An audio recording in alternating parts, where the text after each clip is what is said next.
நேற்று சி.வி. சண்முகம் அவர் பேசும்பொழுது எங்களை கட்சியிலிருந்து நீக்கினது செல்லாது, கட்சி இரண்டாக பிளவுற்றிருக்கிறது. இதற்கு முன்பாக ஜெயலலிதா அவர்கள் மறைந்த பொழுது யாரெல்லாம் அந்தந்த பொறுப்புகளில் இருந்தார்களோ அந்த பொறுப்புகளில் நீட்டிக்க வேண்டும் என உயர்நீதிமன்றம் உச்சநீதிமன்றம் தீர்ப்பு வழங்கியிருந்தது. அந்த அடிப்படையில் இப்ப கட்சியில பிளவு இருக்கு, நாங்க தான் மாவட்ட செயலாளர்கள்னு சொல்றாரு. திரு சி.வி. சண்முகம் ஒரு வழக்கறிஞர், தவறான தகவலை சொல்லக்கூடாது.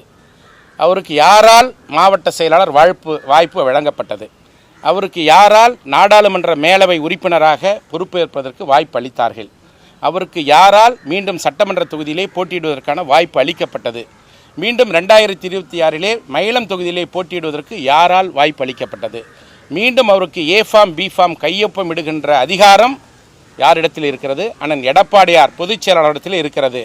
எந்த அதிகாரத்தின் அடிப்படையிலே அவர்களுக்கு பொறுப்புகளை வழங்கினாரோ அதே அதிகாரத்தின் அடிப்படையில் அவர்கள் கழகத்தினுடைய சட்ட திட்டங்களுக்கு முரணாக நடந்து கொண்டார்கள் என்ற காரணத்திற்காக பொறுப்புகளிலே இருந்து மட்டுமே தற்பொழுது விடுவிக்கப்பட்டிருக்கிறார்கள். சரி, இப்போ தோல்விக்கான காரணத்தை ஆராயணும், பொதுக்குழு செயற்குழு கூட்டுங்க அப்படின்றதான அவங்களுடைய பிரதான கோரிக்கையா இருக்கு. இப்போ அவங்க என்ன சொல்றாங்க, அவர் தான் எங்களுடைய பொதுச் செயலாளர், ஆனா பொதுக்குழுவை கூட்டுங்கன்னு சொல்றாங்க. தலைமை முடிவு செய்யும். தலைமை முடிவு செய்யும்.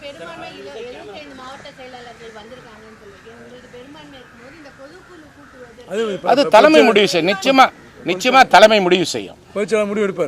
தலைமை முடிவு செய்யும். பொதுச் செயலாளர் கடந்த ஒவ்வொரு தேர்தலின் பொழுதும் ஒரு தோல்வியினை தான் பொறுப்பேற்றுக்கணும், ஆனா இவர் பொறுப்பேற்றுக்க மாட்டாரு.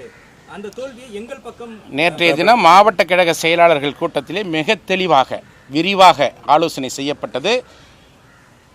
இன்னும் சில தினங்களில் ஒவ்வொரு மாவட்டத்துடைய பொறுப்பாளர்களையும் கழக நிர்வாகிகளையும் அழைத்து மாவட்ட வாரியாக ஆலோசனை நடத்துவேன் என்று கழகத்துடைய பொதுச் செயலாளர்கள் நேற்றைய தினம் மாவட்ட கழகத்துடைய செயலாளர்கள் கூட்டத்திலே அறிவித்திருக்கிறார்.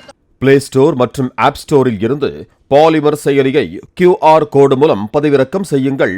செய்திகளை உடனுக்குடன் பெறுங்கள்.